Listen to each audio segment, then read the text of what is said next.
And I just kept going in and out of body casts. And eventually my parents were like, he's done enough. They just were like, we're going to put it in God's hands. That kind of deal. People make comments. They'd be like, oh, look, she dropped her baby. Oh, she dropped her baby, stuff like that. And if you knew me in college, you'd probably think I was like the biggest animal. I did a Zoom comedy show once. That was awful. It was awful. Zoom gotta be bad. It was so bad, dude. I hated it. These guys were doing like a traveling comedy show, and I was getting heckled from all angles. Like people were driving by, squirting me with water bottles and telling me What's up, everybody? Welcome back to another episode of C-Rod's Tell Me a Story podcast. I'm your host, C-Rod. Let me tell you a story. This story revolves around an exceptionally genuine individual, one of the most honest and sincere people that you will ever encounter. He hails from the Mile High City, born just a few decades ago. His early years were marked by challenges as he grappled with hip dysplasia, often confined to a cast and having to move around by crawling on his elbows or dealing with dislocated hips. After undergoing surgery after surgery after surgery, his parents decided to halt the medical intervention. In the years that followed, he ventured into college football and even competed in wrestling at a collegiate level. A testament to the resilience and determination stemming from that pivotal decision that they made that day. Unfortunately, a hip re-injury during college football forced him to seek an alternate path.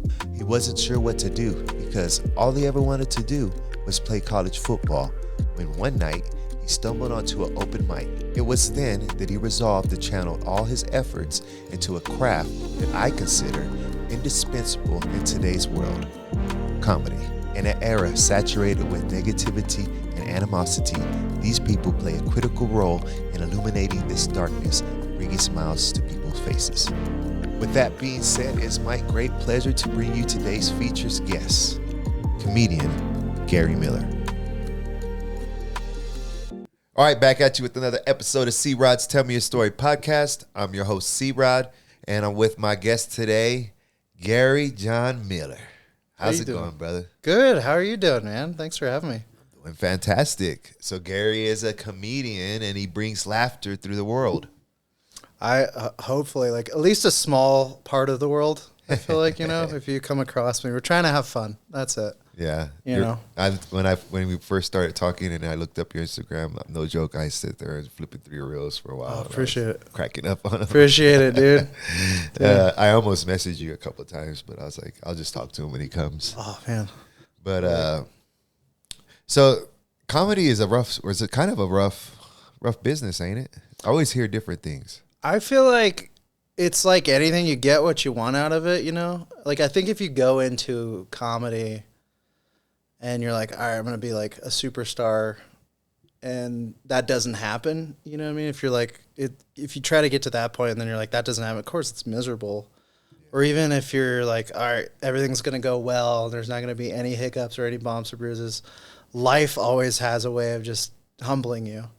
But if you're like, hey, I want to try this material, this joke, this sketch, I want to make this movie, and you're more concerned with the process, I think that's when it's fun. I really think that's where it's fun, at least for me. When you're not worried about making it, blowing up, and you're just there to do the actual comedy. Yeah. And I think, that's the most fun, especially like when you're making stuff with your friends and then you're making people laugh doing it. Oh, yeah. And then you're making enough to make a living, too. I mean, that's awesome, too. There's nothing better than joking with your friends, right? I think that's the best. I feel like I was way funnier before I ever started comedy. And I feel like a lot of people would say that, too. Before you start doing it for a business. Yeah, man. You're like 2 a.m. I mean, how many, like, tables are you sitting at like 2 a.m. till 4 a.m. and you're just talking about whatever? Just bullshit. Your buddy just BSing, Yeah. That's kind of why I started this podcast. That's it, dude. I think this is awesome what you're doing. Like, when you're like, I just like talking to people. I'm like, hell yeah. Like, we need more people like that. Yeah, like, everybody's interesting and everybody has a story. Mm-hmm. You're like, you can't judge somebody by looking at them. You don't know what's going on with that person to hear the story, Yeah. I'm not here to judge. I'm here to listen. Yeah, you know what I mean? I think you can judge mine. I think there's sometimes you like tell a story and you're like, probably not going to like me after this story, but I got to tell it anyways. You might learn from it, though. I judge nobody on this show. I just love to listen to people's show. Everybody's different. Yeah. And what might feel some way to you gonna feel some way to somebody else. That's true. You know, like the way you see the world could be completely different than the way somebody else sees the world. And I like being able to see the world from all angles. And even though sometimes I might not agree with someone or think someone makes a questionable decision, I like to find myself looking at it from their perspective and trying to understand, like, well, why did they do that? Well, they feel this way because they were raised this way, or their thoughts are this way. And when you hear their story, then it really makes sense. And you're like, oh, I get it. Yeah. You know what I mean? I understand. You know, I feel like everybody should, we should all just get along. It shouldn't matter what your beliefs are, or how you were raised, or what. If we don't judge each other, we could all just chill. Yeah. You know what I mean? I think, like, your perspective, I agree with. I think there's times, though, you get people who's like, their perspective is they believe people should die. You know what I mean? And you're like, and I have so much respect for people who are fearless and they change those people's opinions. You know what I mean? Mm-hmm. Like those people who are small-minded and are like, I don't want to hear what you have to say. Yeah, absolutely. You know? So I'm absolutely on your side. For like wanting to get to know people and like, let's hear your story. You know, your side of the story. But yeah, there's some crazy people out there. You know what I mean? Yeah, I've known a lot. Yeah, especially in like jail and stuff. I met some crazy. Woo, and I'm like, oh yeah, you belong in here. You definitely. But when I get out, I'll never see you again. Your ass stay in here. Yeah. So I remember growing up. Sorry about that. I remember growing up, there was times where I would like try to like be a class clown. Did you ever do that? Oh man, all the time. I think it's still there, and like you catch yourself in like moments now where it's like, oh, don't say the joke that's in your head, you know. But I feel like that's most kids too, who are like they're class clowns. They like seek attention and stuff like that. But I feel like there was like certain teachers I was that way. If there were more restrictive teachers, those were the ones I was going to be a class clown with or kind of give them trouble. You get more of a rise out of them? Yeah, if they had like stupid rules I didn't agree with. But usually the teachers who were more like engaging and fun, I was a little bit more inclined to listen to them and stuff like that. So and you were Denver native. Yeah. Few far and in between around here. Learning that, I think we've become a transplant city. Yeah. I spent time in college in the Midwest and then living in Chicago for a bit. Yeah. And Chicago's got people from all over the globe, you know, and then it really is kind of shocking moving back and seeing how much Denver grew. Like I moved back around like 2017, 2018, around there. Yeah. And it had grown so much, and then you're meeting all these people who are like, oh, I'm from New York, I'm from California, I'm from Texas, Minneapolis, and like growing up, I think like the most extravagant, I mean, like you have people who came here from Mexico or Wyoming. That's usually the people I knew, you know, even in my own family. I was like, my mom's side's Mexican, and that's how I knew, you know, but now it's like everywhere, you know, you're coming from Africa, Greece, wherever. So it's really become an international city, which is cool, but I think we're contending with some different issues now, you know? Yeah, for sure. Yeah. There are some different issues going down. A lot of homelessness going on in Denver right now. Yeah. I want to say it's in the 5 figures. Something like that. And I know like there's been a lot more people coming in, and it's something I definitely have like empathy for, because I'm like, man, I could be that close, you know, especially how expensive it's gotten. And then you see just like where wages are, and you're like, dude, I'm not going to judge this guy. You know, this guy's my neighbor. You know, I might be sleeping next to him if I'm not careful. Man, you know what I'm saying? Joke. Yeah. No joke. So, have you ever been homeless? Dude, as a comic, I would feel like it's the hidden homeless. I would say, like, I lived out of my car and couch surfed for a long time. Yeah, that's homeless. And That qualifies. I for like a little bit, I was like squatting at like my old house in college too. Is a squatter? Yeah. So just did stuff like that, and I just stay with buddies, and a lot of hospitality from people who really took care of me. You know, I think when you have a dream, I would say, like when you're like really gonna pursue it, and you're not half-assing it, and you're like willing to live out of your car, willing to do all this stuff. Yeah. More people will help you.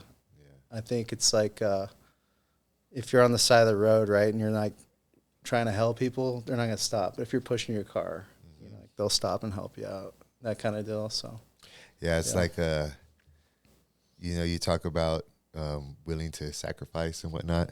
If you want to do something, it's all in or nothing. Yeah.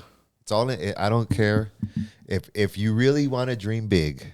If you don't want to just work a regular 9 to 5 and go on Indeed, and go through a job, but you want to live big and pursue your dream, you're either all in or nothing. Yeah. And if you don't make it, it's because you weren't all in.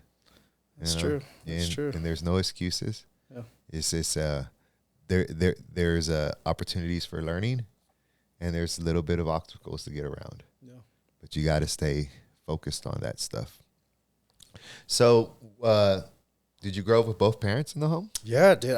I really feel like I had a great childhood, you know, like, but when you're a kid, you like don't really notice that as much. Like I had crazy parents, but they came from homes that were more, you know, my mom grew up without her dad and didn't know him. And my dad had his outs with his dad and everything. And, you know, they grew up both kind of, I wouldn't say broken homes, but like very abusive, stuff like that. And they never laid a finger on me outside of just discipline, you know, getting spankings and stuff like that. And when I learned that about them later on, I really had a lot more respect for, they were like, we're never going to lay hands on each other like we saw in our household, and we're not going to do that to our kids. So I didn't realize that they really broke some generational stuff. Yeah. And, you know, that takes a lot of bravery, and I didn't realize that as a kid, you know. Yeah. So I really like, you'll never hear me talk shit about my parents, but I will make fun of them all day long. You know, so of course, yeah. So I had terrific childhood growing up in Colorado, man. Yeah. Most of the time, it was, you know, you leave the house, go play with your friends till nighttime, and you come back. Yeah, street lights. It was great, man. Really. Yeah. What do your parents do for a living? My dad's a glazer, so he's been installing glass windows and all that stuff in buildings, which is sweet. If you have a blue collar parent, like they're always like, oh, I built that, or I built that, you know what I mean? Yeah. And he lived in Vegas for a while too. So like we were out there, he was like, oh yeah, I put windows there and everything. Hard ass work, really hard ass work. Yeah, it is. And then my mom was like daycare for a long time, and then now does like HR at a hotel. Oh, so they still work? Yeah, still working, man. My dad's like still working as a glazer, and he's 63. Oh, wow. Yeah. So who is it? I don't remember who exactly, but one of those politicians wanted to raise retirement to 70. So, yeah. So he's going to be going for a little while longer. Dude, he wants to get out because he's had a shoulder replacement. Oh, my God. And like he had a tumor on his heart. What the? And a lung, all like it was crazy. Like within like a year and a half, still working. Wow. He's my hero for sure. Yeah, that's a tough guy. Different breed. They don't make them like that no more. Dude, I think there's some people like that though, man. Just tough, show up for work every day, take care of their families, and like I said, like he wasn't a drunk guy who came home and took the world out on anybody. It was like he came home after a hard day's work and like, let's go play football. Man. Let's throw it, you know. So that's where I'm like, there's a lot of parents out there like that who I think have the courage to just be good parents. Yeah. And I think that does take a lot of courage and a lot of bravery, at least like knowing my mom growing up with her dad. And I really like seeing my brother now, who's a dad, and it's beautiful. It's a beautiful thing. I'm not a dad. I'm a fun uncle, dude. That's all I do. And I mean, you will one day if you like women. Well, I do, man. I'm married, wifed up, dude. Are you wifed? Oh, that's right. Yep. Are y'all gonna have kids? So we've talked about it, but are you aware like PCOSs? No, I don't know what that is. So polycystic ovary syndrome. Oh. So not sure if we could have kids the biological way. But we've talked about adopting, and then I've also talked about just being like Santa Claus and Mrs. Claus, man. Just take care of kids, you know? Yeah. So that's kind of my philosophy on it. But well, I could tell you, I never really had a relationship with my real father, but I was raised by a stepfather. And so that's kind of like adopted, you know? Yeah. And That's my dad. I love that. And he just passed away recently. And when I was sitting at his funeral, I couldn't help to think to myself how lucky I was to have someone come and take care of me. Yeah. You know? And if you do adopt kids, I'm sure that's how they're going to feel one day when they get older, how lucky they are. Yeah. You know? Because not a lot of guys are going to just come up or people are going to just take care of somebody else's kids. Yeah. You know what I mean? Yeah. So I won the lottery on that one. Good for you, man. But so you got brothers, you said? I got 2 little brothers, both bigger than me. They're both bigger than you? Both bigger than me. Yeah. One my baby brother's 9 years younger. He played college football at Kansas Wesleyan for a little bit. He's like 6'1", got as big as 245. Gee, he's a big old boy. Big old boy. Yeah. And he was like, dude, he just throws around on cleans like 315. Jeez. You know, just a dog in the weight room. It's cool to brag about him. Other brother, he was a new dad. His story is amazing to me. Yeah. He became a dad during the COVID pandemic. Oh, okay. And he was in the ICU. Oh no. He caught it and was on oxygen. And while that was happening, his daughter was being born. Oh no. And you know, they're not married yet, and they're kind of going through their own problems. And like a week before, he was a musician, he was a rapper, did this concert, just high on life. The next week, he's have COVID in ICU. Have COVID, wow. Just humbling. And he just, really prayed and kind of broke down. We took him to church for like the first time, and I think he's ever gone. He's been an atheist his whole life. Oh. And just a complete 180 where he's a deacon in his church now. He's stepdad too, to 2 kids, his own kid. And he's making gospel music now. I'm like, dude, who is this person? Was he doing like the trap rap before? Yeah, it was like all that stuff. And it was like, I'm like, who is this guy now? It's good he changed his life. Yeah, it's cool to see that when, at least like for people with the better, and like his 2 stepkids, I mean, they both have special needs too. And his patience level, like really like watching, when I get to watch him be a dad and like watch his wife, I'm like, dude, you guys are awesome parents. And that's all you got. It's really all you got to be, and I feel like there's times like we as people, like we got to be this, or like in comedy, like you got to be like the best there is, the best there ever was. And I definitely started that way. As a 20-year-old, you're like, I got to be the best ever to ever do it.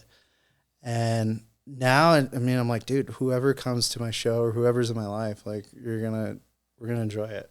We're going to have a hell of a ride, and that's kind of where I've seen him become and where I've gotten, where it's maybe like you start living life a little bit and you're like, that's not the most important thing. Yeah. Yeah. I like to say money's not everything, but it's help. A good chunk of it. It does help, dude. It does help. It does help. That shit helps. Yep. So you say you mentioned a little bit that you were a class clown in high school and whatnot. How was high school for you? High school was awesome. Hold on. Yeah. I skipped something. Yeah. We were starting to talk about this earlier. So you were born without a hip? Oh yeah. Yeah. Wow. Tell me about it. Born with a rare form of hip dysplasia. Oh. So I guess like the best visual example I could kind of show you. Yeah. I'll show you my x-rays later. Your hip should be formed like this. Uh-huh. So like mine malformed, did not have bones on there. Oh. So they found that out maybe like 6 months after I was born. And they found a hernia at the same time.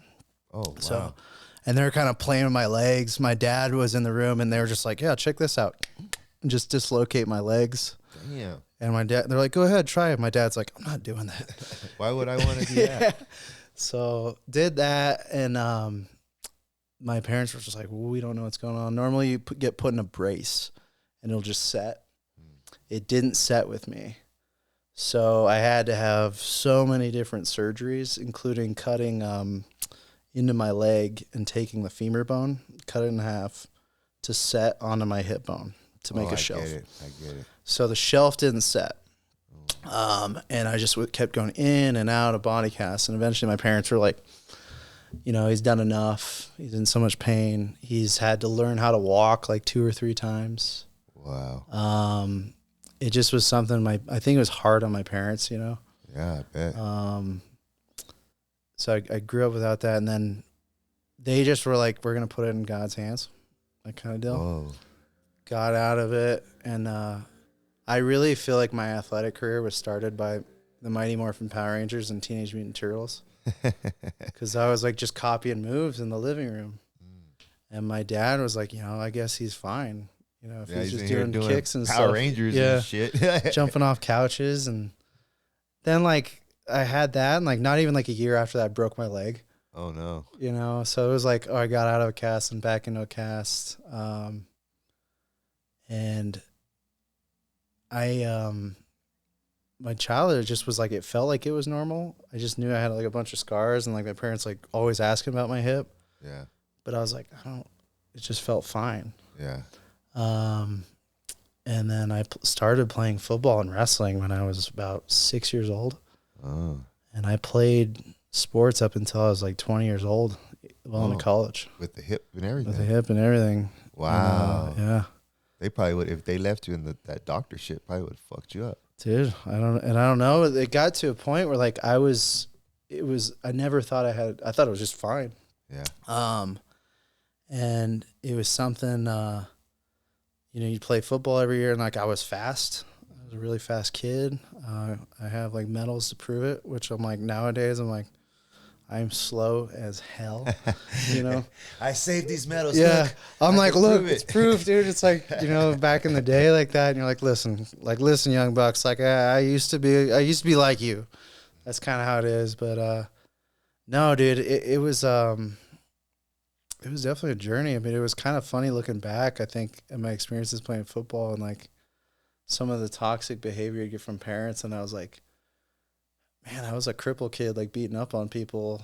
And I didn't think like that, They were probably worried to shit every time you stepped on the field. Just shit like that. So you pretty much lived the beginning of your life in a cast. Yeah. And then first, 5-6 years in a cast? Yeah, I would crawl with my arms. Wow. And that's how I'd get around. And like my parents would take me places, and my mom had me 21's young mom. And people would make comments. They'd be like, oh, look, she dropped her baby. Oh, she dropped her baby, stuff like that. And she was just like, no, I didn't drop my baby. Yeah, no, I didn't do that, you fucking douchebag. Just, because there's everybody's got opinions like that. Of course they do. That's just like any parent. I'm like, dude, if I see like kids having meltdowns and like the parents do it, I'm like, just let it be. Yeah. Don't fucking give them any comments, dude. You don't know what's going on in their life. No idea. Either. Yeah. No idea. And dude, and then after, I mean, my dad never coddled me. Never coddled me with anything. That's a good thing. So it was great. It's like, you're getting out, you're running, you're doing push-ups, sit-ups, all this stuff. We play this card game. So Ray Lewis has made this popular now. Oh. Why he has the number 52. Okay. So you take a deck of cards and you pull it out and you do as many push-ups on the cards. So you pull an 8. Yeah, I know what you're talking about. You know what I'm saying? So you do that. I'm sure like you've seen that. And then you get like a joker and you're like, all right, go till failure. So you just do that every day. And that was fun, Your dad sounds awesome. He's a great dude. I fucking love him. Like, the older I get, I'm like, dude, I lucked out, dude. Oh, man, spend as much time as you can with him. Yeah. Because when everybody goes, it's part of life. Yeah. And you'll regret every minute you don't spend with them. Yeah. So I try to see him. And he's just retired coaching now. Oh. He was a football coach for dang near like 46 years. Little league or Little something? league and like high school and like semi-pro too. Wow. So that was, growing up, like going to like little league games and stuff like that. This is before I knew I could play football. So it was just all I wanted to do was be a football player. Oh. And they had like a little league championship. And at that point, they could have been the Denver Broncos to me. I wouldn't have known. I went to high school games with him where I'd sit on the sidelines. I thought the high school kids, they look old, right? I'm like, dude, these are like the best ever. You know what I mean? And that's the coach. You're just like, oh, you get to like hold a football and like give it to him. Cool. That's you. That's your world right there. And I remember they did like something cool. Like they all wore black. It was their jerseys, so they did like AC/DC's Back in Black, and it came out of like a U-Haul. You know, I had the kids come out, and you're like little shit like that. You're like, this is amazing. Yeah, I thought that was the coolest thing as a kid, and like, there's this quarterback. I remember his name, Rocco. I can't remember his last name, but he played Major League Lacrosse, and he was just the nicest guy. He just took me under his wing. 12 years old, but you know, he's a 12-year-old. I was like 4 or 5, and I was like, this guy's so cool. I just want to be like that. Yeah. You know, so those are the stuff that I really remember growing up. You know. So when you're like 6, so you like turn 6, and he's like, well, he's doing Mighty Morphin Power Ranger jump kicks in here, and he put you in wrestling and Little League right then. Yeah, just was like, do it. He had me play up on football a little bit, and then my first football practice, I got my ass handed to me, absolute ass handed to me, and it wasn't like, oh, that was okay. Like he chewed my ass when I got in the car, man. It was like the whole ride home. I was like, all right. He's like, you better not ever let that happen again. Yeah. And I'm so glad he did. You know, then the next football practice, I didn't know anything, but I was doing great playing nose tackle. Yeah. And I was like maybe one of 3 white kids on a black team, and these kids were like, you're too slow to do this and stuff. I didn't know anything, you know. You're like, look around me. I'm doing the best I can. I was like, they're like, you can't do this. I was like, I guess so. Cool. Trying to race everybody, dude, and I'm finishing last. And they're like, we'll just put him at nose tackle, dude. It's not fair. Yep. They're using their black powers. So, eventually I got faster later and then slower. It was like a big journey, you know. Yeah. It was like I actually won like I went to a combine. Flash forward, freshman year of high school. Yeah. And I went to a combine and like got invited to the national top 100 for football in this combine. And then really thinking I'm hot shit. You know, you're 14 years old and you're like, oh, this is cool. And then I popped my hip out the following football season. I felt it. I was like, something's up. Yeah. And it was, at first, like, I thought it was just a groin pull, and they were telling me, like, you got a level 3 groin pull, but I felt something was off. And I just could not move my leg the same, and it just was, something was wrong. And it never quite healed. It just always was out of place. And I'd feel it just slide, and I'd feel the bone on bone. And I played with that for a while, and then fast forwarding again, but like I got to like my freshman year of college and I popped it out again. You were playing in college? Yeah. Again? Oh, wow. And I popped it out again. And that was like another one where I was like, I had to like kind of learn how to walk again. Oh my God. I crawled, like I popped it out in a workout in the spring. I had a great freshman year and it was like, what the hell? It was the most pain I ever felt. And I remember my coach being like, oh, I don't think you popped it out. And I was like, no, I felt it. Bitch, you don't know what I've been through. Yeah, they're like, oh, you're fine. I was like, dude, I felt it. And that was like some time where it just, like that whole spring was like, I couldn't walk, so I'm trying to get to all my classes, you know. Wow. Not getting any training help. But I was like, and then I ended up playing another 2 years. How did you even do that? I just started rehabbing on my own. Like, I think Red Rocks. So, like, this is, just go to Red Rocks, run the stairs, man. If you can't walk the stairs, like, you will get stronger. You will, and that's my belief. I think, like. Some of it was a little bit of you, though. I just feel like, I want to say self, but it's like, it starts with, like, your belief system with people. Yeah. You know, like, if you got people who believe in you or, like. You have support. If this is what you want to do, figure it out, you know. Yeah. And I don't know if you've had this, like when you're surrounded by like tough people too. Yeah. I feel like tough-minded, like you don't want to be the weak link. Yeah. Ever, sure. You know. Yeah. And growing up in Denver, I had these, to kind of flash back, I grew up with these brothers down the street, the Nissen brothers, who were 2 of them ended up wrestling at the Air Force Academy. Oh. The oldest was the 9th ever 4-time state champion in Colorado. Jesus, so they're badasses. Bad dudes. You know Ian Heinisch at all? MMA fighter Ian Heinisch. Yeah, I know him really good. So the middle brother, they wrestled a lot. Oh. And I was like, knowing how big of a badass Ian Heinisch is, and like these two looking back, I was like, dude, I grew up next to some really tough people, you know, and they just beat the shit out of me like every single day. But I kept being like, these are my friends. I'm going to keep going. You know what I mean? Yeah. And I never was a great athlete, but it was like, at least with like comedy, like where it gets to is like, yeah, you got to be a little tough minded to like keep slow crawling and doing all that shit. You know what I mean? Yeah. But I think Eden was in one of my corners. In one Was of he? my fights. That's dope. Did you fight? Yeah. Very cool. Yeah. I trained with that dude for years. That's awesome. We're friends. What weight did you fight? Don't look like it now, but 135. Dude, what do you think I wrestled at? 145, 140. It was close, like 65. I'm like 65? 215 now, dude. I'm a hefty boy. You just got to remember that I cage fought for so long, so when I look at big people, I don't really see. That's fair. Yeah. Like, you might be 200 pounds. I might look at you and see a featherweight. I feel that way when people tell me about like Volkanovski playing rugby at like 215. Yeah, he's short as shit, though.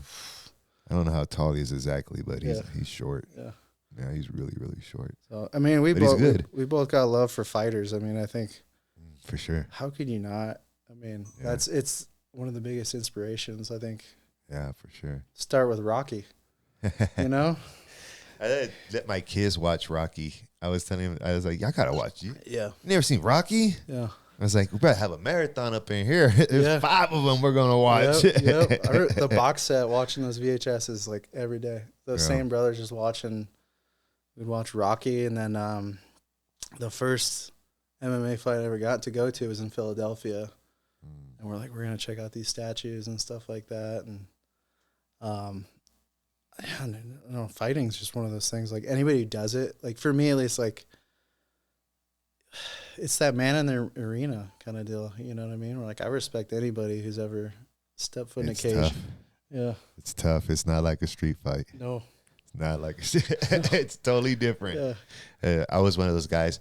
I got 100 street fights. Yeah. I don't need to train. Went into my first fight, no training. Got taken down. Well, I did. I kind of trained, but I got taken down and wrestled. I was like, "What the? I thought we were fighting. Yeah. What is going on here? Like, what's going? You're not even punching me." It's like when you're a kid. Like you remember getting the typewriter? Did you ever get? Yep. Like that's the most helpless. Yeah, they hold you down. They go just doing bing, bing. My brother used to hold me down and put his finger like that on my forehead over and over. I'd be like, beating the hell out of it. Yeah, dude. And then like I would hear like stories when people were like tortured in Vietnam with like water dripping. Mm-hmm. Yeah, like, bamboo shoots and all that stuff. You know, stuff like that. You get like triggered. Like I've never been there. But yeah, I had uncles and people beat the hell out of me. You know what I mean? So you're pretty much a athlete in high school then. Were you a jock? Were you considered a jock? I was a jock, but I was not a jock, dude. I was a nerd. Oh, yeah? 100%, dude. Like I was not out chasing girls. I was scared to death of girls, dude. It was not me. I was like probably Friday playing video games. You know, and then I ended up like getting talked in a choir. So you sing? Yeah. Well, like one of my choir teacher was a football coach.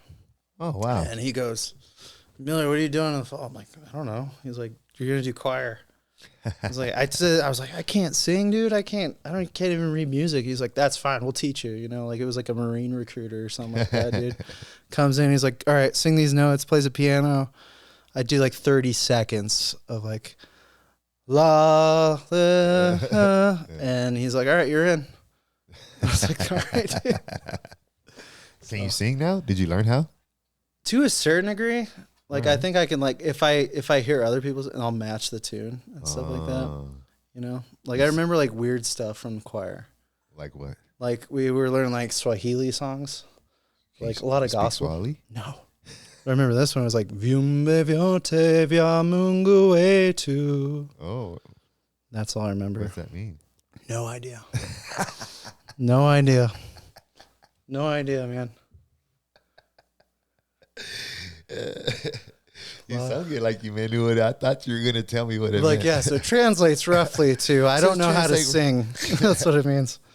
Yeah. Translate, this comes from an ancient dialect. It's pretty, yeah, dude. And that was, shit. High school was, I think high school was a joy. I mean, I went to a famous like probably the most famous. Oh yeah, Columbine, right? It's Columbine, but like it was. I was class of 2011, so like I wasn't there. Yeah, when did Columbine happen? 1999. Oh, okay. The community. I mean, I learned a lot about healing. Learned a lot about being young and like dealing with trauma too, like how people deal with trauma. Yeah, and sometimes just shutting up and listening to people talk about their stories too, like what you're doing. Yeah, helps. It helps. And stuff that stood out. I mean, there was like so many teachers that were there and are still teaching. There was former students who came back to teach, and that always shook me. But I mean, it was like probably the most normal high school experience outside of just like everybody knows where you're from. Being at the school where a massacre happened. Yeah, and you get like tourists coming and stuff like that. And tourists going? Dude, it was crazy. To go there? It's like, it's kind of like one of those things, like if you go to New York, you're like, I want to see the 9/11 memorial. You know what I mean? Like people are just curious. Yeah. And then they're like, oh, this is the high school, and there's a memorial in the back, like at the park, that people can go visit. But it really was like one of those things where it's like, yeah, I go here, but the story's not mine. Yeah. I can just tell you like the experiences I had with people. But like you'd go elsewhere. Like you'd go anywhere else. You'd like when I was in college, like the first few weeks, like you're getting to know people and people are like, oh, where are you from? So everybody finds out I'm from Columbine. So like I get the nickname the Columbine Kid for a little bit. I'm like that, like I don't want that nickname. No, I don't want to be associated with that. No, and then like I had like, this is like my introduction to like college football a little bit, where I was like, man, coaches are kind of assholes. I had a coach who's like, you got a trench cloak? Oh, really? What a jerk. Yeah, I was like, you dickhead, dude. What college did you go to? I went to Augustana College in Illinois. Yeah.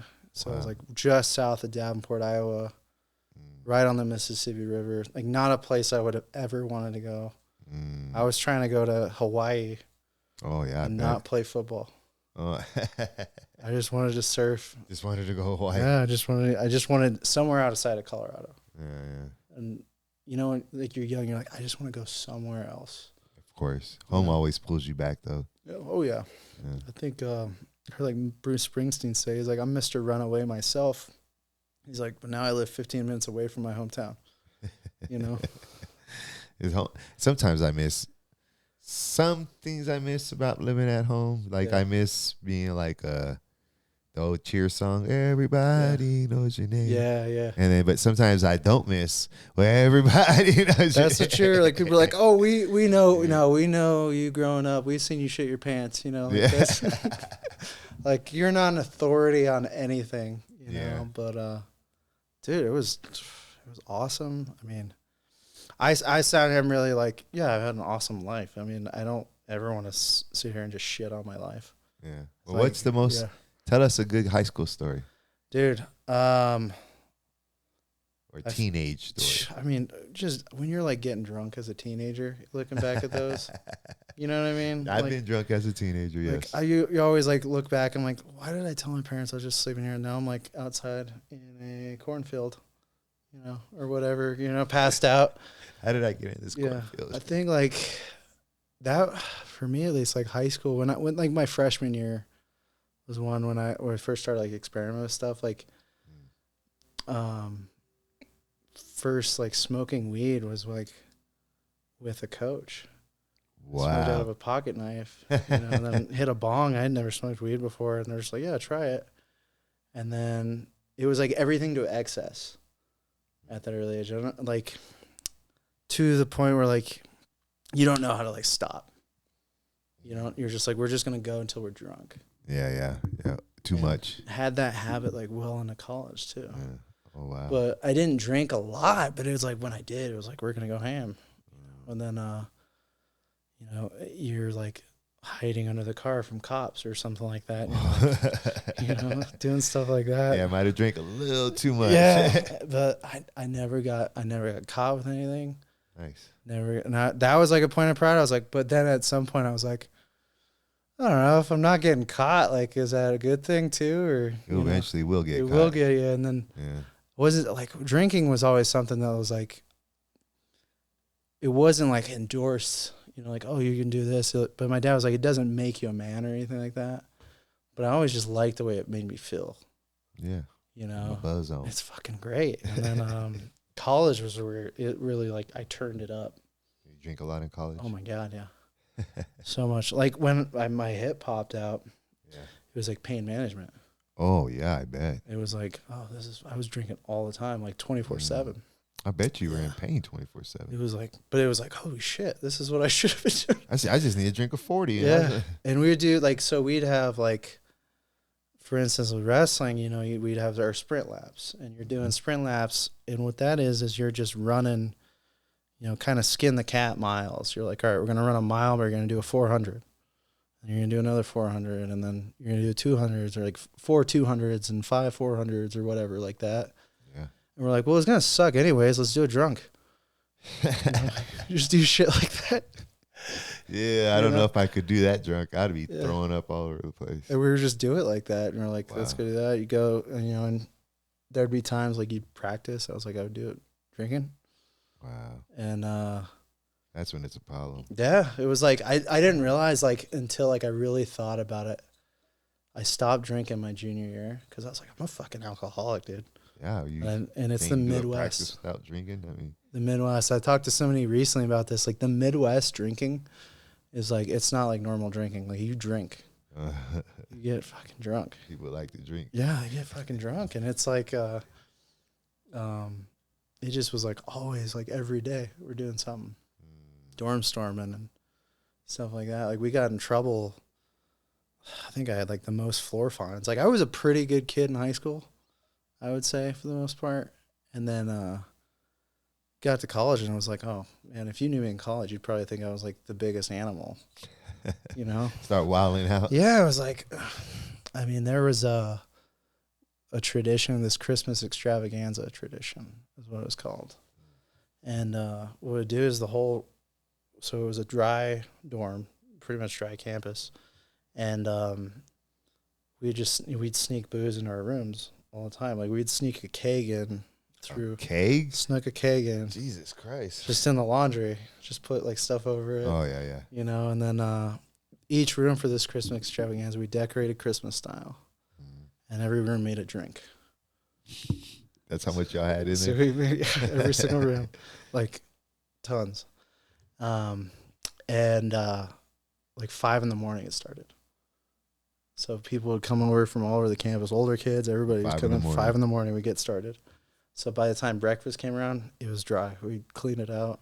Drunk? Just a bunch of drunk kids. And I was like, I ran around naked. People were, I really feel like my college experience to a certain degree was like, it's one of those things I was like, man, I think I had some Animal House type moments. Yeah, doing the streak. Like a lot of fun shit. Like our wrestling team became like a drinking team with a wrestling problem. Wow. Did you wrestle in college? I did. Oh, nice. So I did football and wrestling. Nice. And it was fun because I did both, so I got to like introduce people. And it was like it wasn't like, oh, F the lacrosse guys or F this, because there was like guys like that. We're like, we don't associate with them. And I'm like, that's weird. It is weird. I was like, we're in college. Like the frat culture was stupid. Hey, sports, we're not in gangs. That's what I said, dude. And it was like we'd do dumb shit, like we'd brand. Like you brand each other and stuff like that. So it was like every weekend somebody was getting branded. Ooh. Dudes would brand themselves. Like the Michigan guys. Hangers or what? Hangers. Yeah, just hangers on the oven, on the stovetop. Yeah. And I ran into a friend of mine recently. I mean, I remember branding him with a knife. Oh. Never branded anybody in my life. Oh, wow. And I just put it on there, and he's like, yeah, I want one. I was like, are you sure? We did it. Pressed it on. You're supposed to just roll it real quick. Yeah. It was like 10 seconds. Oh, you burnt the hell out of him. Burnt the hell out of him, dude. And it was, it was like every weekend or something like that.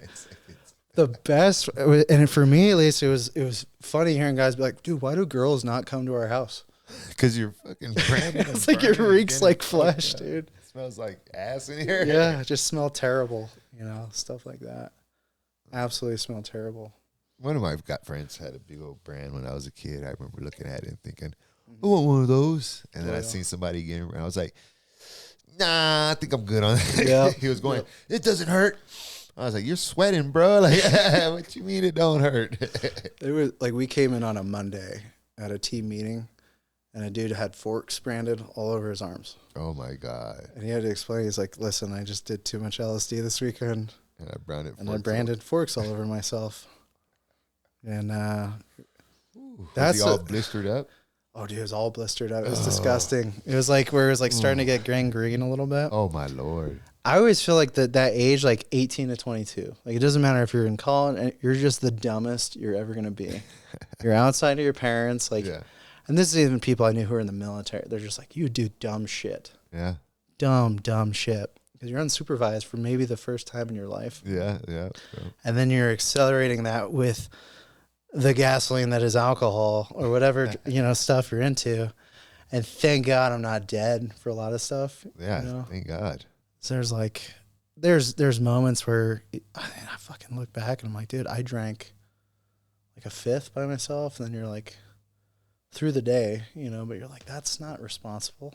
Not even a little bit. Not even a little bit. There's no, why did I do that? Yeah. I never liked drinking. I get drunk and throw up. Yeah. I hate that. Oh, the spitting. Yeah. Or, Yeah. One time when I was a kid, I got wasted and some people tried to rob my pockets because I was passed out on the ground. These people came up and tried to rob my pocket. Yeah. Where is this at?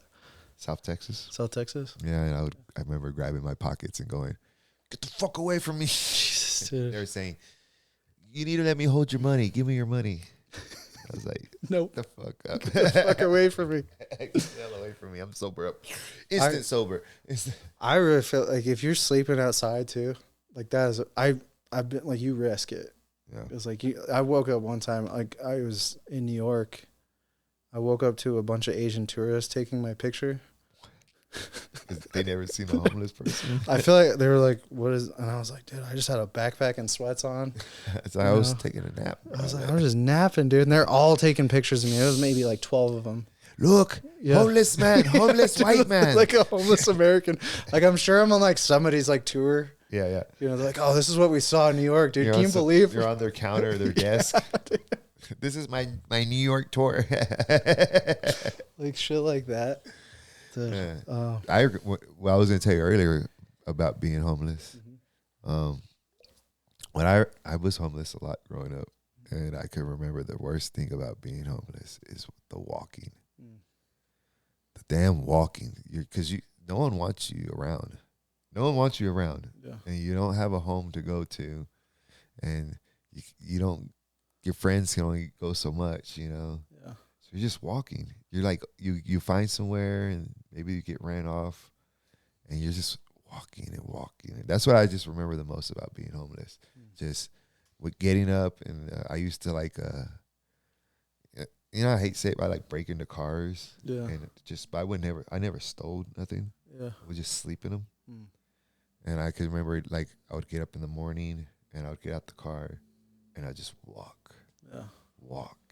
And then I'll go maybe one of my friend's house and hang out with him for a little while, and then walk to our friend's house. And I'll do that to about 10, 11 o'clock at night. But when you're a kid, you can't go to your friend's house after 10, 11 o'clock at night. Yeah. So then at that point, I would just walk the streets all night until I found a car or abandoned house or something to sleep in. Sometimes you don't always find a car. It sounds easy. Oh, I'll just go break into a car. Yeah. No, there ain't always cars around to break into. Some people got their shit locked down, and some, they're in their driveways. So on the nights like that, I'll just walk to sunrise, walk to my friends wake up, But not on a side note, but that was that's something like, I think when you share stuff like that, there's people probably out there experiencing that now. Oh, I guarantee you. Like, oh, I can get there. Yeah. It's like, I mean, I totally even glossed over this. Where we're talking about high school. It's like, I remember my dad losing his job.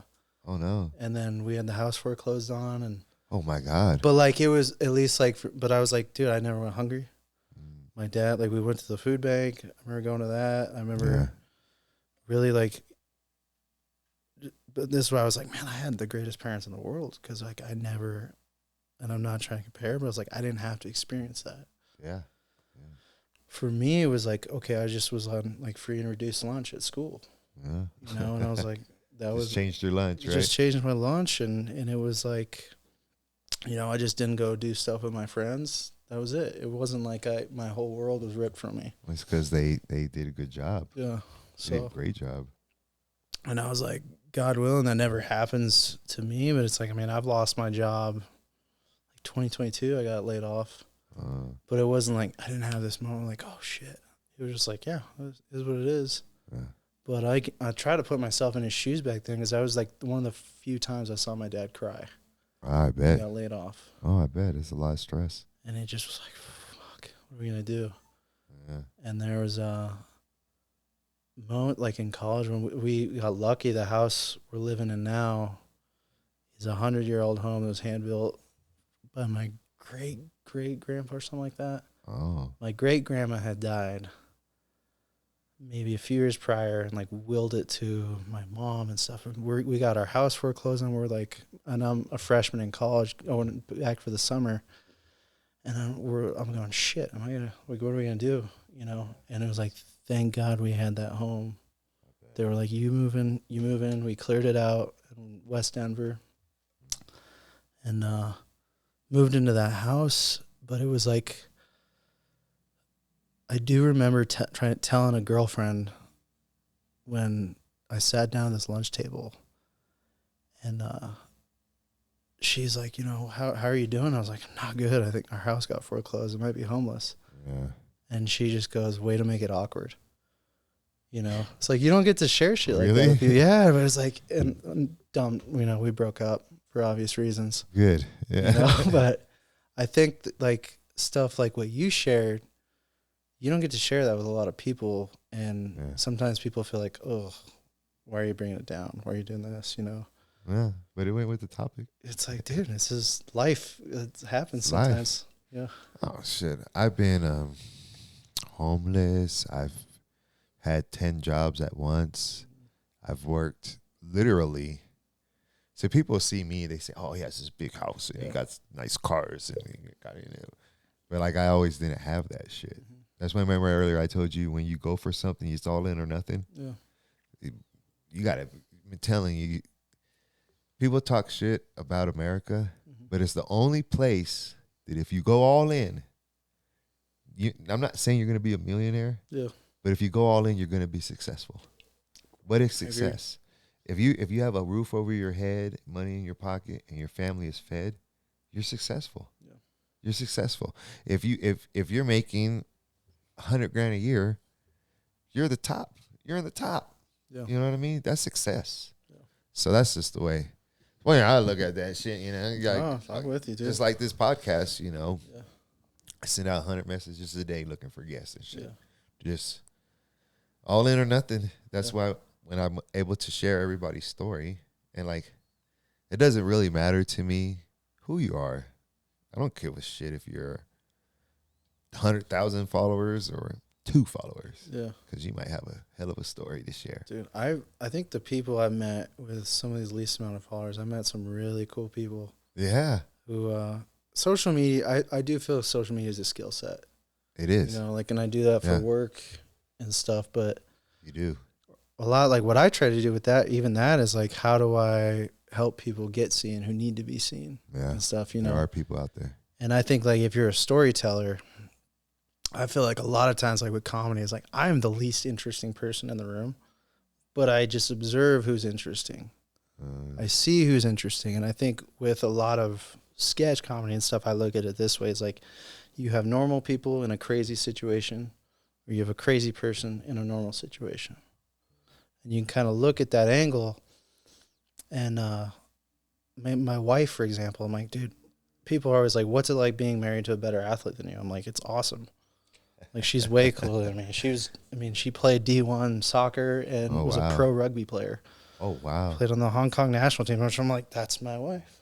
Yeah, she's a badass. She's a badass and speaks fluent Mandarin. Oh, wow. And when she gets drunk, that's all she speaks. Mandarin? Yeah. Is she white? Oh, yeah. Dude, it's like, it's the funnest party trick. Yeah, start going off Mandarin. Yeah, because we'll go to like Chinese restaurants. We get the secret menu. I didn't think there was a secret. There's a secret menu. Serious? 100%. There's a secret menu? There's a secret menu. What's on the secret menu? Dude, It's a way secret? spicier stuff. Oh, the good stuff. Yeah. They don't give, like, so especially see me, I'm like, yeah, no, I'm a gringo. Yeah. But we love the spicy food. Give it to us. Does she just walk in like, She'll speak, yeah, and it's like, dude, she'll start, and they're like excited. She'll just speak with them for a while, and it's awesome. We go because she'll just have like these conversations. She misses speaking to people, and then that's good practice for her. But like, I get to tell people about that. Yeah. I get to tell people about like how cool my wife is, and stuff like, cool. you know what I mean? Yeah. So She's really cool. yeah, it's way cooler than me. You know. Sometimes I think that about my wife whenever she like does a bunch of stuff for me. Mm-hmm. I'm like, the fuck? How the fuck? Why are you with me? Yeah, yeah. The fuck did I do? Like, did I drug you or something? Like, I think every bump your day. head? I woke up like cranky as hell today, and I was just like a grump. And then when I like got a nap, I was like, all right, my wife's cool. Like we drove home from like hanging out in the mountains, and I was just like, dude, my wife's awesome. Why am I being a dick? You know, I can just be a dick sometimes. And It's human nature. yeah, until I get a snack in me or something. It's like I'm hangry. I'm literally like a toddler. You know? Like I feel like I've never evolved past like, all right, I need a snack and a nap. I'm hungry. That's it, dude. Just I feel like maybe you had this like when you're cutting weight too.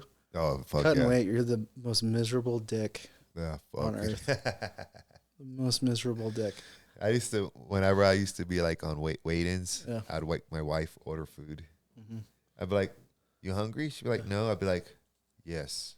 You want pancakes? She'd be like, "I guess I'm eating pancakes." Yes. I'll be watching her like. Yeah. She's like, "Are you seriously doing this right now?" Oh. I'm like, "Oh yeah, I'm fucking hungry." Dude, it hits, and then your stomach's not ready. Yeah. You know, yeah. I cut weight 20 pounds when I was a kid. Oh wow, it's a ton. 12 years old. I cut At 12 years old, wow. 100. I cut from 120 to like 101 on there, and then I remember eating afterwards. Like I couldn't do it. Your stomach shrunk. And I like my kid brain was like, I'm just gonna eat all these drumsticks. I got these ice cream drumsticks. Oh yeah. And I just puked for days. So like, puked for days. You know. So college was drunken blur, huh? To a certain degree, but like I mean I remember doing a lot of stuff. Like it's where I started doing stand up. Oh, in college is when you got into it. That's started what I'm doing about to stand ask up. you. Yeah. How did that happen? That happened because I didn't really know what to do with my life really. Like I went to college because my dream is to play college football. Got there and then it was like, all right, now what? You know, and you're like kind of a dog chasing a car and you're like, shit. Got the car, now what do I do? And I was like, maybe I should study this. And then I got roped into a production of like I was acting for somebody. They're like, hey, we just need guys. Yeah. Same thing that happened with choir. It's just you're just there at the right time. Somebody drags you in. I do that and I win an award for it. And I was like, oh, this is cool. Is an acting role? Yeah, I was like, sweet. It was something? an acting role in this play. And I was like, this is fun. I want to do more of this. Yeah. So like within doing that, I was like, yeah, I'm going to declare an English and theater major. Okay. And then I was wrestling and playing football. And then I was like, well, how do you get into comedy? How does that happen? No idea, no advice. Never had anybody really in my world. Yeah. But I just found there was open mics.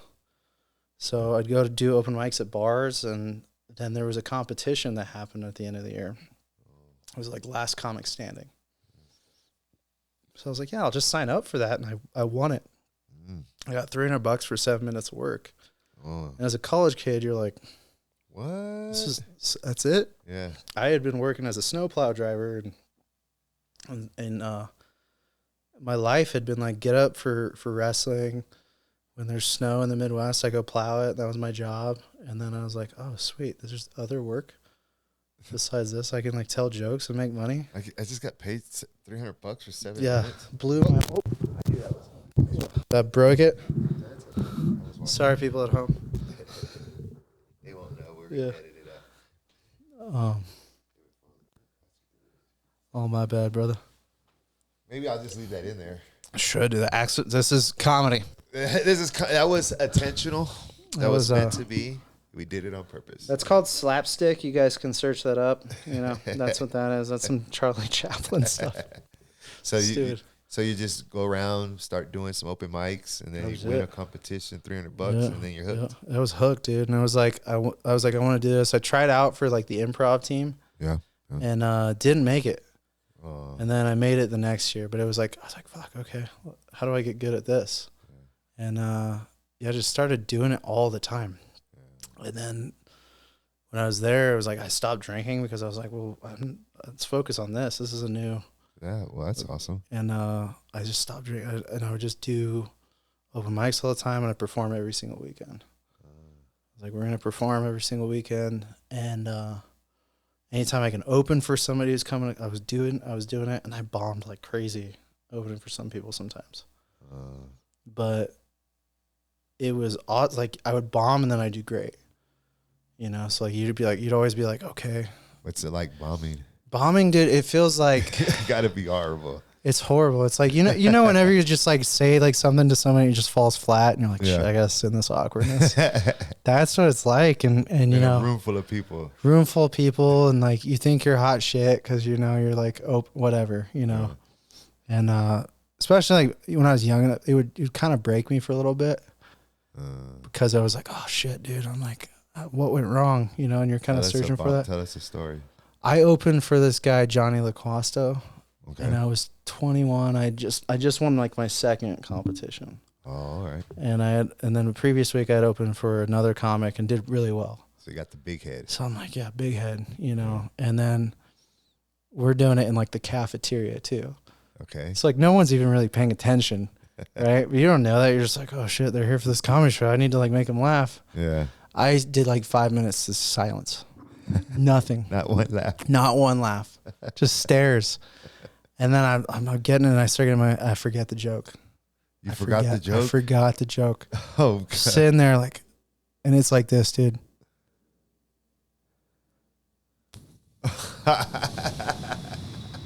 I couldn't think of anything. Not anything. Complete awkward silence. I'm looking at this guy like, oh, fuck, he's never going to like tell, you know, just like in your head makes it like, oh, that's John LaCosta's going to remember me and like see me later on. He's never going to be like, that guy sucks. Don't book him. Yeah. And I just bombed and I just got off the stage and then Johnny came on. And he's like, no, come here, finish your jokes, which was worse. He made you finish? He's like, he made me finish, you know? And I was like, oh, God. You're like, dude, I just got out of here. Yeah, I was like, dude, and I stayed. I did like a few jokes, but I got off and then just had like, I watched the show. I forced myself to stay and watch. I was like, I'm not going to go. I'm going to watch this guy work. I'm going to see what he does. And he was doing stuff that I didn't really think to do. He was doing crowd work. He was talking to people. Yeah. Like he was making it not about him. It's probably a tough crowd too. And he was good, but he was so good at it. He's like, I'm going to make that person laugh. Yeah. And I was like, it's still have to learn, but it's like, if you can focus on somebody and like kind of crack that one egg a little bit, it helps. And then there's times still like stand up, you're like, all right, this one person, like I'll see people at comedy shows like, I'm going to make him laugh. I'm like, that's my fucking guy. Yeah. If I can get him, everybody's going to laugh. Yeah. Yeah. Yeah. I never knew comedians did that tactic. Yeah, there's just it's like a cap. I feel like you gotta have a goal, at least for me, like something to do on stage. Yeah. Sometimes like, all right, I'm gonna work on this. We're gonna tell this joke, we're gonna tell this story, and I'm like, I'm gonna deal with this guy, or whatever. You know, like our last show we had at our bar show we ran, these dudes were just hammered, just heckling every comic. Oh, I had fucking so much fun with this guy because I was like, he's heckling in the back, and I was like, come up here. If you're gonna heckle, you're gonna sit right fucking here. Heckle up here. And he did. He took the bait, and I was like, I grabbed him, hug him. I was like, thank you so much. I'm about to burn the shit out of you. But we had fun, dude. Yeah. We had so fun with Jeff, my friend that I met that night. It was just so. Was his name, Jeff? Yeah, dude. He's like, do they call me Moondog? So stupid, but it's just so much fun. I mean, I think like moments like that. That I wouldn't have been able to handle when I first started. How common are hecklers? I feel like way more now because of TikTok. Oh, they all want to get on TikTok. Everybody wants to be like, oh, I'm part of the show. Yeah. You know what I mean? Yeah. And it's like it's kind of different than like when we do like a different venue, like it'll be different. You know, like if we do a theater, usually people are more inclined to just pay attention or whatever. But like some bar shows, like it's like an assault comedy. Like they don't even know that it's happening. I swear, like there's been I'm just there drinking and somebody's talking in the dude, background. we did when I was like first in Chicago. We did a show at a bar when the Blackhawks were playing. They didn't turn the TVs off. Just left the TVs Just left it go, dude. Yeah, and it was like we're stupid. So I mean, it's kind of like you know, sports, like you're getting heckled and shit, and people are like so used to that. Yeah. And then like I think a lot of times with like shows or comedy, they're like, "Oh, I'm helping this fucking guy. You need me, dude. I'm gonna help you with this material," you know. And sometimes, like, I mean, I hate to say it, but like, there's sometimes like when you're heckling, thanks for the softball. You know, Because I'm about to burn you up or what? You ever like come back or? I'm so nice. Heckle them back? You don't heckle them back? I'm so nice to them. I kill them with kindness. I feel like that's the route I like to take usually. You know, because then if I ask them questions, sometimes I feel like they look stupid to other people.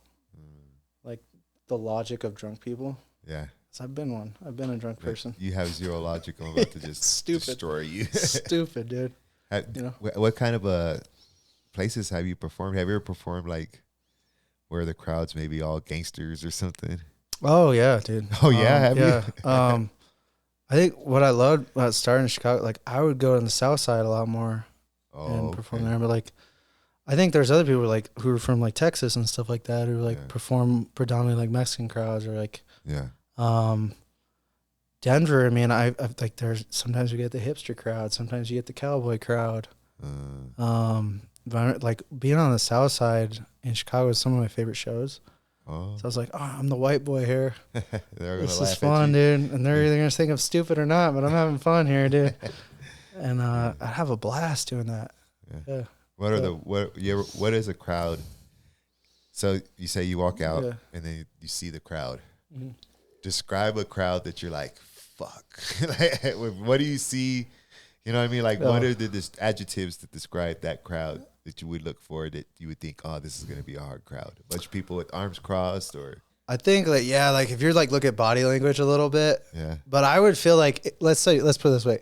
If I walked out and I saw this crowd was like, maybe like a lot of buzz cuts. Oh, military. Like military, like mean ass. But like, you start to like, what do they like? So like, sometimes you like talk to people like, what do these people like? That's a good question, man. Because it's like it's always a challenge. Right? It's always a fucking challenge. Crowd? Yeah. It's a lot like, oh, man, this joke. We'll see if this joke works. Yes, I was wondering. Yeah. Do you ever get out there and like, I don't know if this routine is gonna work on these guys. They look a little bit, a little bit different. Just this last week, I had one joke work elsewhere and didn't work in the other part. Oh yeah. Yeah, and it was like partially it was a movie reference joke. So like one crowd was older, got the movie reference. This new crowd was like people my age. And like sometimes I'm like, maybe people don't watch as many movies as I do. Yeah. But then you're like, how do I make this joke work for that crowd too? Yeah, yeah. So you're always like searching for that too and then make it more relevant. Yeah. Or something. Yeah. Yeah. I do that at work sometimes. I'll be talking with one of my employees and I'll say, he's older. He's like my age, and we'll make a reference, maybe like the Great Poupon commercials or something. Yeah.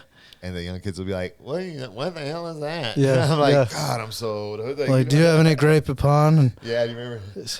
I feel like I'm a weird millennial. It's like I know, like I just spent a lot of time just watching stuff or like knowing. I was like, I want to know the references. Yeah, yeah, yeah. You know, and like you watch South Park and stuff, and they reference shit all the time. The Simpsons all the time. Yeah, yeah. So you're like, I need to do my homework. What are they referencing on this? What are they talking about? Yeah, and it sometimes it just goes back to like Greek tragedies and stuff like that. We're like, oh wow, there's like doing that reference, or that's a deep cut. Well, since I like something that the newer generation has, since like I've been running businesses and doing my own thing, but since I'm like retiring and doing the podcast now, I kind of have like teach myself like I don't know, I'm old, I don't know about all this shit. Yeah. Something I notice is like all the information is there. Yeah.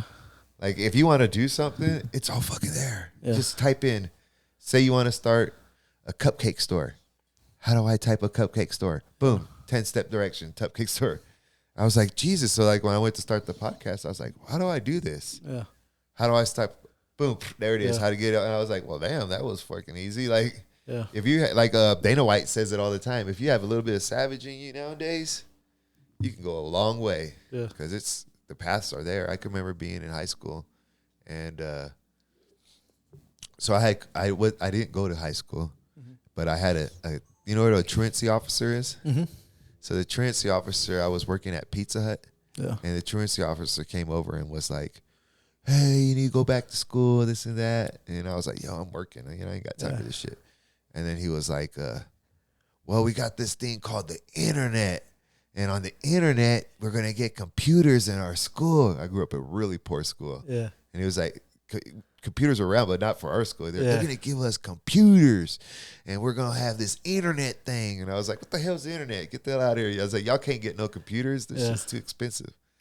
I remember he was telling me that was my first hearing about internet. Whenever I think about that story, I feel old as shit. It's crazy. True. Like, we're gonna have computers and this internet thing. You're gonna love it. Yeah, that's what you're gonna love it. That's what he was telling me. Yeah, dude. Yeah, I never went back. I didn't even go to high school, but my brother, like this, I really feel like he dropped out. Yeah, and I he dropped out like junior year. He's the smartest motherfucker I've ever met in my life. Oh. Like, he was a dude, memorized a periodic table for fun, you know, yeah, shit like that. That's fucking smart. And like he ended up like growing cannabis for a while, and he'd be the guy who's like, no, we're gonna use this pH on this, and we're gonna growing the good shit. Yeah, like, dude, you're so smart. My grandpa was named after. Kind of the story goes, he jumped out of the second story window at St. Joseph's High School in Colorado. Wow. Joined the Navy. Just never went back. Jumped out the window. Jumped out the window, said, fuck this. I'm not going back to school. You know? Isn't that crazy? So we got you got back in his generation, they had teenagers risking it to go to war. Yeah. Now our teenagers are like bumping their knees and stubbing their toes and falling down and crying. It's crazy. Isn't that weird? It is crazy to think about. Like how far we fail. Yeah. Golly. I think in some, like, it's like I come from a military family. It's like a lot of people join, and I'm kind of the black sheep. I tried. My hip was so fucked. Oh yeah. They were like, no. Yeah, I bet. They're like, no. Well, to put it in, I thought of another way to say it. That generation, teenagers had to decide whether they wanted to go to war or not. Yeah. Our generation, teenagers are trying to decide what restroom to use. Sure. So like, what the hell? Toughen up. Different fight. It's a different fight for kids, man. Thank God I'm not young no more. I couldn't do it. I think I feel like every generation I was like, thank God I'm not young. Yeah. You know what I mean? Like everyone's like, oh, thank God I'm not young anymore. And like I watch like what my wife does her work a lot of like youth ministry around the world. Yeah. And I'm like, dude, what these kids everywhere like going with? I'm like, God, I don't want to be young anymore. I couldn't do it. There's too much shit going on. Like F that. Dude. F that. Worst thing we had to worry about is making it home before the street light came on.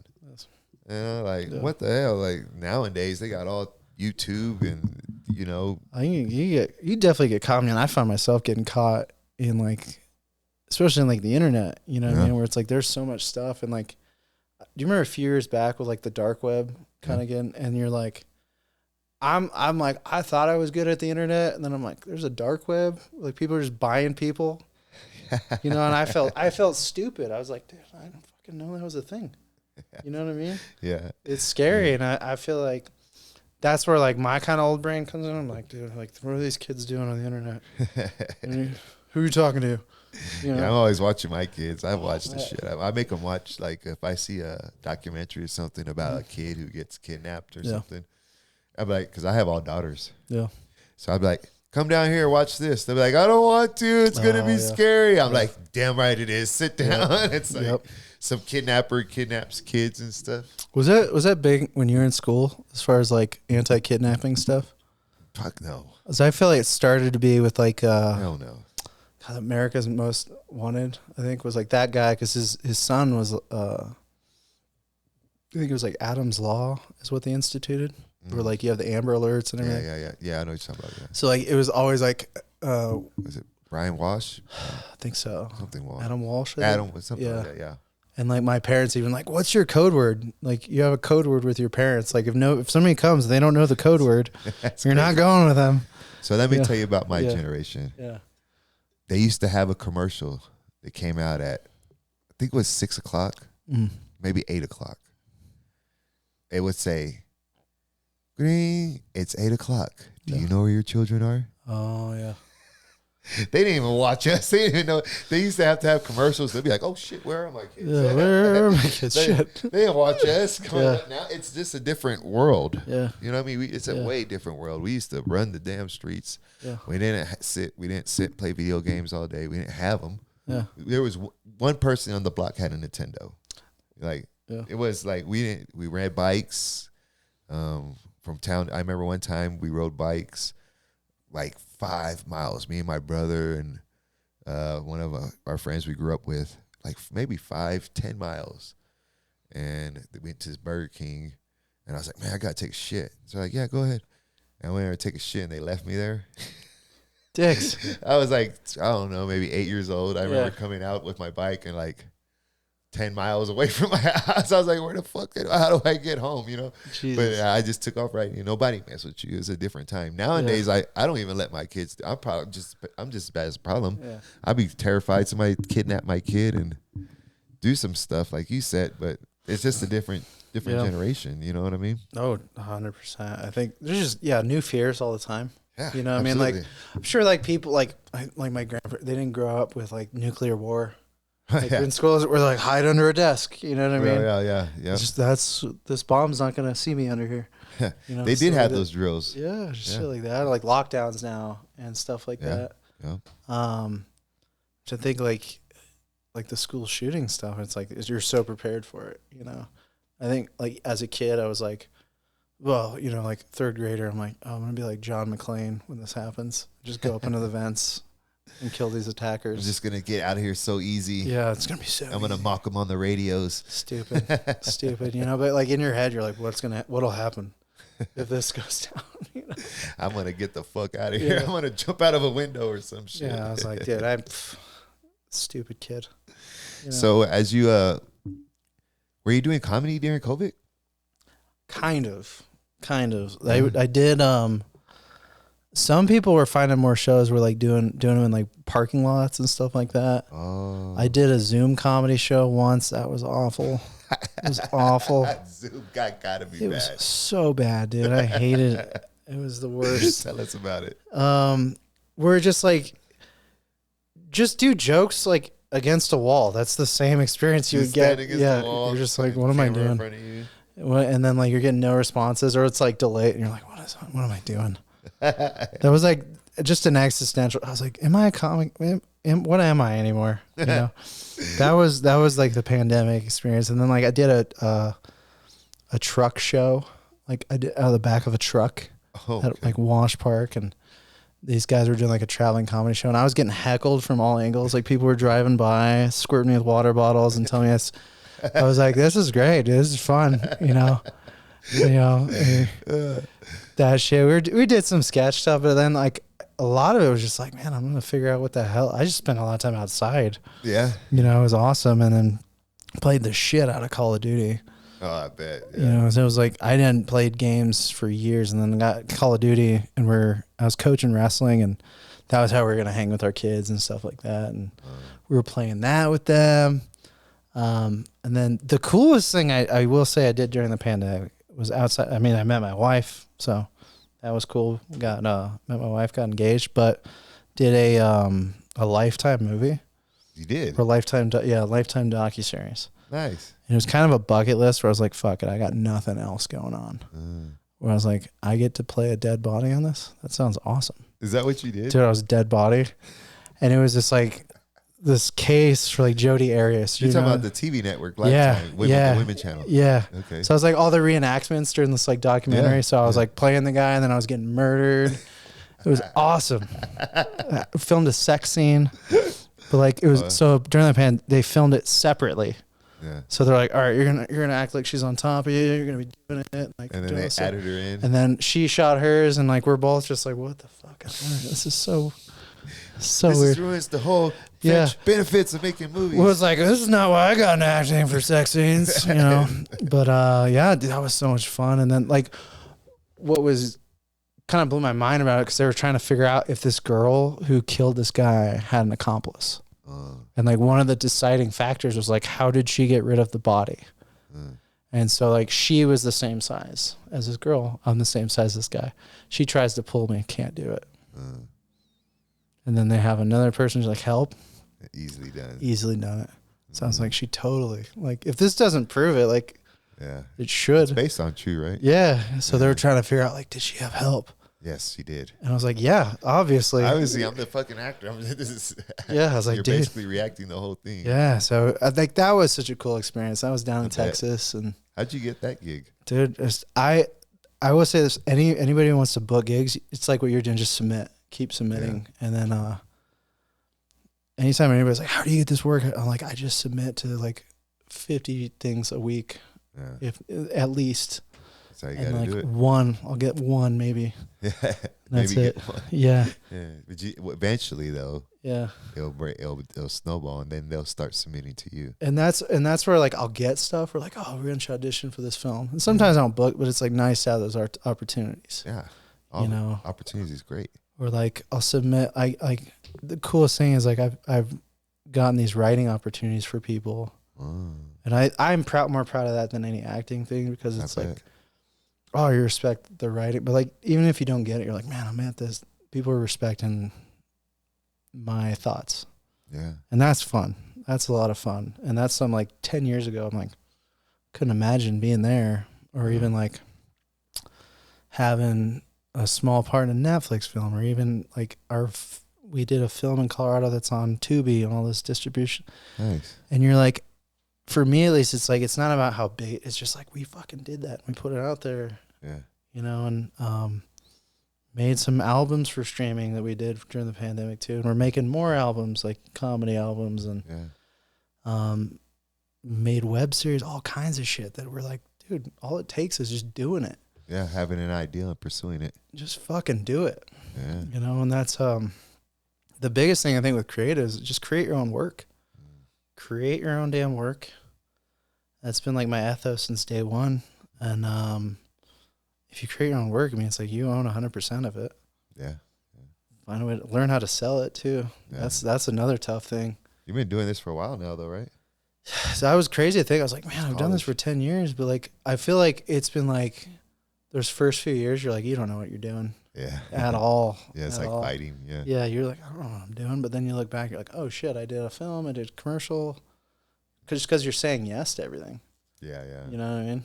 I think I was like on my 5th, 6th fight. Yeah. And I was in the middle of my fight, and I remember thinking like, oh, that's when I'm supposed to be. What the fuck was all that other shit? Yep. Like, oh, I get it now. Yeah, it dawns on you, dude. Take this, motherfucker. Yep. Shit like that. So how long did you fight? I trained every day, 2 days a week for about 8 years. Okay. You know? So it was a good experience. I learned a lot. Yeah.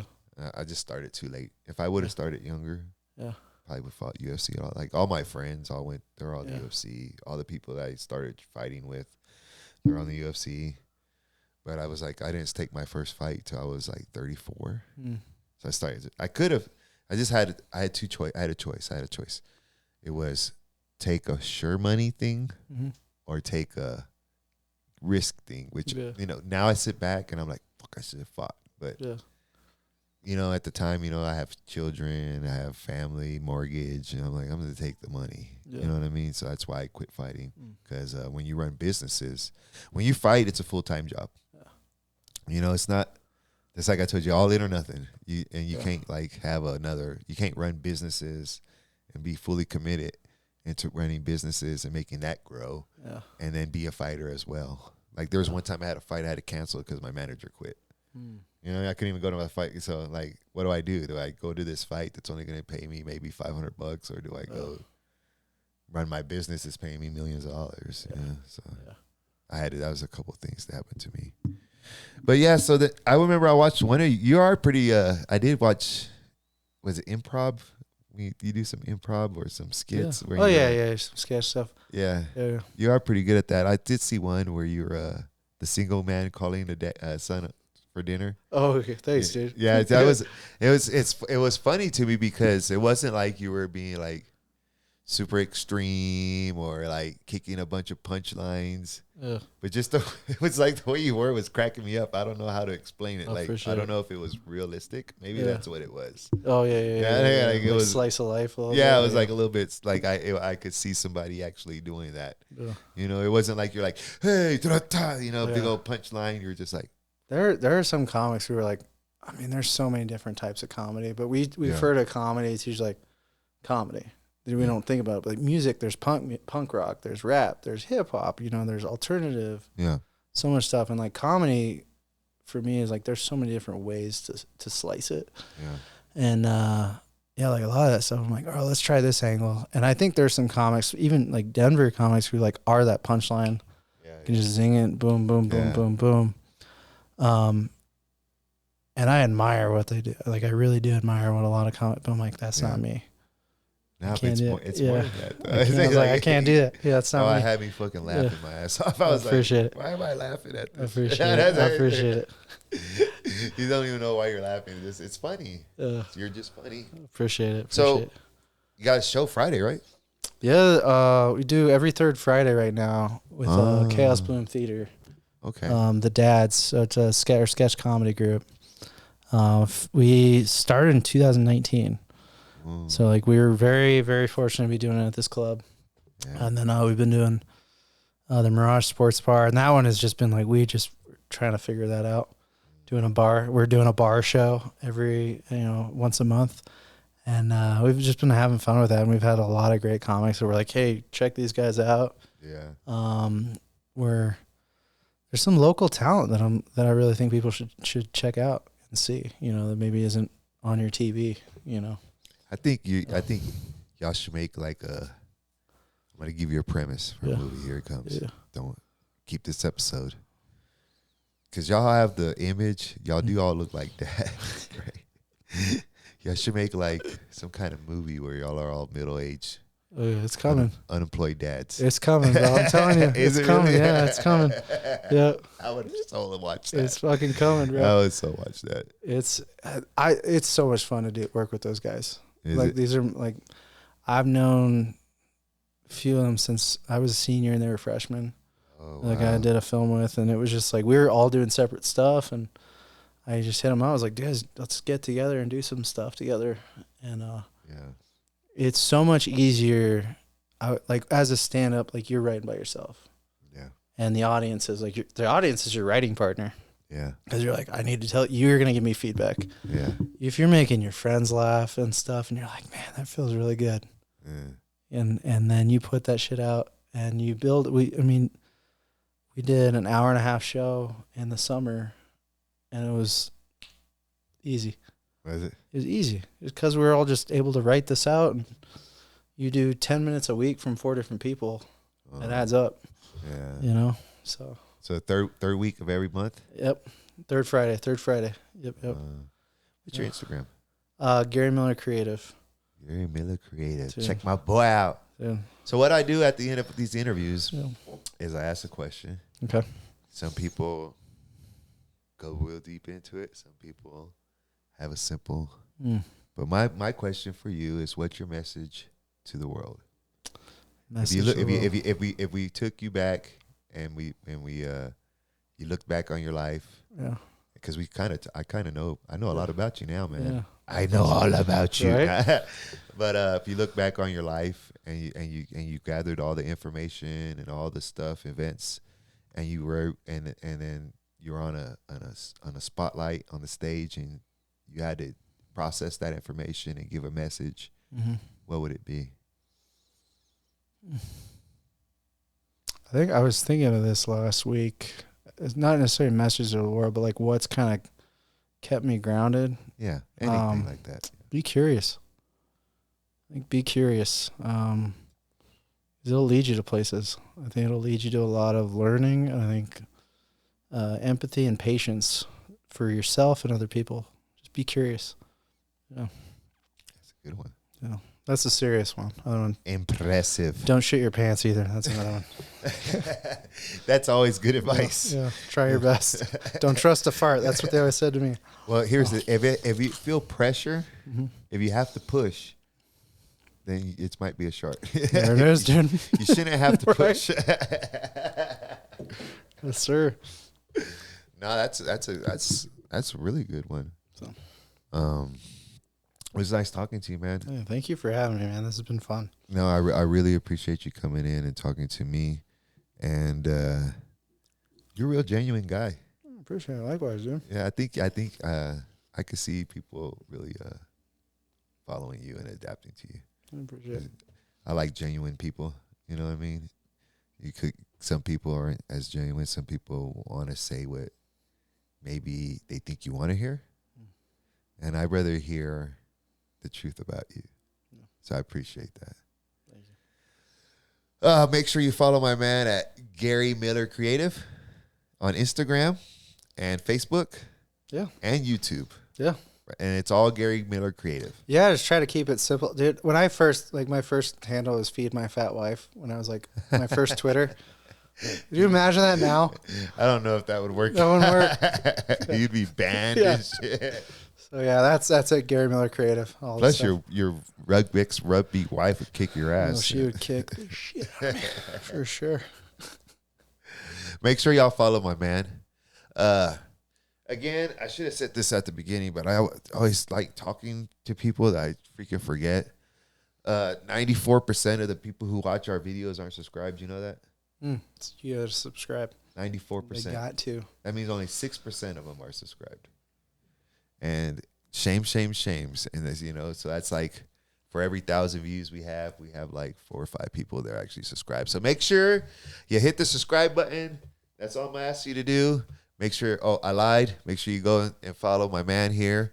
If you're out in the Colorado area, every third Friday of the month, you can find my man at, where is it at again? Chaos Bloom Theater. Chaos Bloom Theater. And make sure you check me out next Tuesday for another episode. And we out. Peace.